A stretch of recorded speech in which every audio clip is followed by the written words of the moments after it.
messy boy. Most days you wish you were invisible. What's the point of trying? You don't fit in. They never let you forget it. Wish it would end. All you know is that you can't breathe. You got a hole in your heart where love should be. Where can you run away? How can you live a lie? You just don't recognize the light inside. But don't you ever give up, because in time it gets better, babe. Hey everyone, welcome to Happy Hour. I'm Cameron Stiehl, and we are here at the Doctor's Lounge, a super cute new bar out in the outer mission of San Francisco.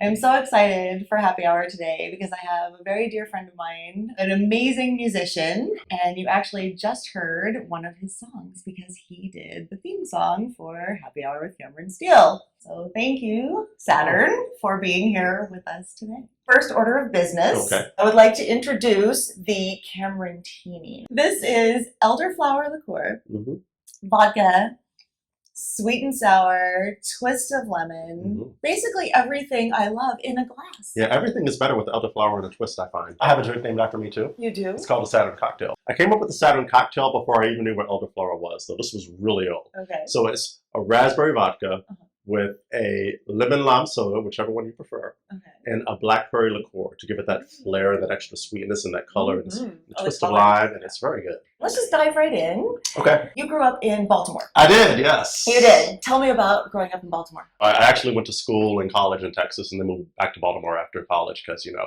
I had to get out of Texas. But it was actually quite shocking. I remember when we first moved, because in Baltimore, my neighborhood was black, my school was all black. I really didn't see people of any other color but black people.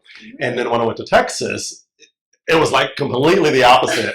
Talk about culture shock. Yeah, it was quite interesting. So I went from being in an all-black environment to basically being in an all-white environment when I was very young. So it was, I got to see two very different sides of life. Tell me about your family. Oh, lovely. What do you want to know about them? Everything. I come from a broken home. I'm just kidding. But my parents did get divorced when I was young. But that's okay. They needed to. Not everybody is compatible. And I'm very, very, very close with my mother and my sister. We're like that. Okay. So yeah, very tight family unit. I love San Francisco, but the hardest thing about being here is being so far from family, because I've always been a family person, and I have no family in San Francisco except for all my wonderful friends. So that does make it challenging sometimes. Did you come out young, or was that later in life? I came out late in life.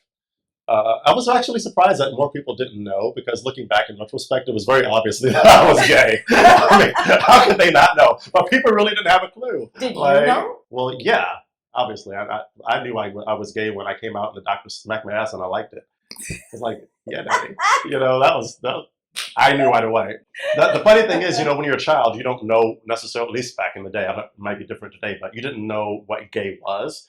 I just knew that I was different. I knew that I had crushes on boys. I had a crush on my best friend in kindergarten. His name was Tyrone. He used to draw me pictures. He was so cute. But it wasn't anything prurient at that age. It's just something that kids do. And as you're developing, you don't understand that there is other people out there like you, that there's something that is actually called. And I think I was in 7th grade when I found out that there was such a thing as homosexuality. And I was like, oh my God, I think that's me. Yeah, that's me. Oh crap. I am so jealous that you're bisexual. You get double smorgasbord. You have double the options as everybody else, right? You would think that. Right. It doesn't really seem to work that way. It doesn't? Why not? I don't know. Maybe I'm just picky. Aren't we all? We should be. We hold ourselves to a high standard, right? Yeah. There's so many different ways to be sexual. I think it's kind of silly that we have to come up with all these labels to put on it these days. So. And they keep coming up with more and more labels. The more and more labels. I'm like, do what you do, like what you like, love who you want to love, have sex with who you want to have sex with. Why does it have to be all of this extra stuff added to it? We're just human, right? Tell me your coming out story. I didn't come out. I was outed. Yes, cue the drama music. It was dramatic. I was outed to my family. I grew up in a very, very religious family, religious home, Pentecostal, apostolic. I don't know if you know about that, but it is hardcore. In their view, homosexuals are like the ninth circle of Dante's Inferno. They're like worse than pedophiles and murderers. They're going to hell. They want to burn for all eternity. And that's what I was raised up in. So I was very conflicted all through my life, very depressed, very, very, very bad. So I kept it a secret. I kept it a very tight secret. And so yeah, one of my cousins went with me one night, and I had started to make some girlfriends at that time, and I was kind of just starting to slowly come out, slowly experience gay life, and slowly start to discover more about that side of myself. And my mom came and asked me. She said, "You won't believe what your cousin's saying." I was so angry. I was so mad, and she was just going on the defensive for me. She said you were gay, and I was like, "No, he is not gay. Why are you spreading lies about my son?" And I was like, "Wait a minute." It's like, well, As a matter of fact. actually, and it was very hard because I was closer to nobody in my life than my mother, and so for her to find out from somebody else wasn't cool. But we've grown past that, and it's all good now. We're closer than ever, so had a happy ending. And life has never been better. Once I came out of the closet, or once I was outed, and I started to be more honest about who I was and what I felt, and just live my real life, life has never been better. I wish I would have done it so much earlier. Really? That's my only regret. Yeah. Wow. Yeah. So your mom at first had a hard time with it, but now is cool? She's cool. She wishes I wasn't gay, but she's accepted me for who I am. So. Why does she wish you weren't gay? Because she still believes that in the religion that she was brought up in, what she believes in her faith is that weren't meant to be gay. She believes that man is meant to love woman. The whole thing we've heard time and time again. We've had conversations around it, but we understand that we're probably not going to ever agree, but we still love each other, and that's the most important thing. So she's still the most important person to me. So yeah, it's okay. If you could give a message to gay youth, what would you say to them? I would say that, and this is going to sound canned, but it really isn't. It really, really does get better. If somebody would have said that to me when I was young, I don't know how much I would have believed it. Because when you're going through something that's very emotional, you're in it. You really can't see outside of what's in front of you. However, for so many people that have gone before, and so many people that have opened doors and been trailblazers, we are now in a place where I really, really do feel like this is an amazing time for us. So even if you're not ready to come out, even if you're not ready to fully accept who you are, or don't even know fully who you are, that's okay. You're exactly where you need to be. And when the time is right for you, it will happen, and it will be okay.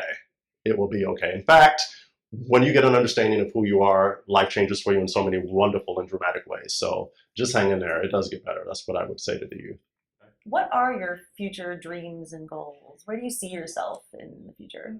I've had the same goal since I was 12 and I started writing music. I've always wanted to be a superstar. I've always wanted to be a pop star, a rock star. Excellent. And it's tempered a bit. I don't have any expectations that I'll ever be a rock or pop star. But if I could get to the place where people respond to what I do, they respond to what I put out creatively, and that could sustain me, where I wouldn't have to work an additional job, I wouldn't have to have a day job, and I could travel, I could tour and see the world and meet interesting people, that would be my definition of what I want.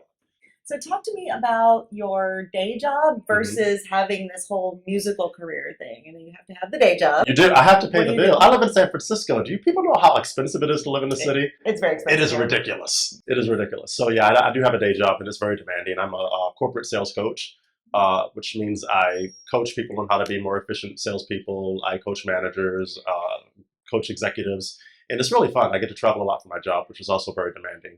It doesn't leave a lot of time to do other things like theater, which is why I gave theater up. I love theater. I actually miss doing theater. I wish I could do it more.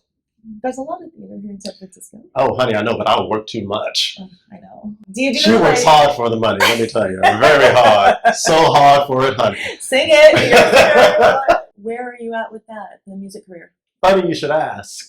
I'm Yeah. about to release, just in a month and a half, on April 9th, I'm releasing my 5th album called Dancing to Make Love. Yeah. And I'm releasing a new video to go along with it. And the song that's your theme song is actually on that album. So it's a very exciting time for me right now. 5th already. I know, I can't believe that it's been that long. I started writing songs when I was 12, but I didn't start actually producing music until 2002. So yeah. Who inspires you? Well, it's kind of funny you should say that, because anytime somebody asks me what my music sounds like, the first word that always comes out of my mouth is Prince. Love Prince. I do too. And I don't even know if necessarily my music sounds like Prince, but he inspired me so much when I was a child. Like listening to his music, there was nobody else like him. He was so innovative and so different. I mean, he had the courage in the late 70s and early 80s to run around in high heels and garter belts and was very androgynous, and his music was like nothing you'd ever heard. And I was really inspired by the fact that he not only wrote his own music, but he played everything himself. He did all the voices. I mean, he was like a one-man unstoppable machine. I'm gonna get you an opening for Prince. I don't know if that will ever happen. Oh, I don't think I could. Wouldn't be able to breathe. Right. Yeah. Meeting him, I think I'd pass out immediately. I did meet him actually. He put me up on stage at the very first time I ever went to see Prince in concert. You've been I was in touched. the front row, and he pulled me up on stage to dance on stage with him. It was amazing. What? Yeah. You've been touched by Prince. I have been touched by Prince.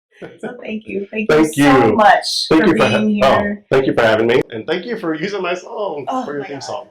And thank you all for coming to Happy Hour with us. And I hope you'll come back for many, many more. And here's to that. Cheers. Don't you ever give up, because in time it gets better, babe. Oh, you got to keep pushing on, because tomorrow's another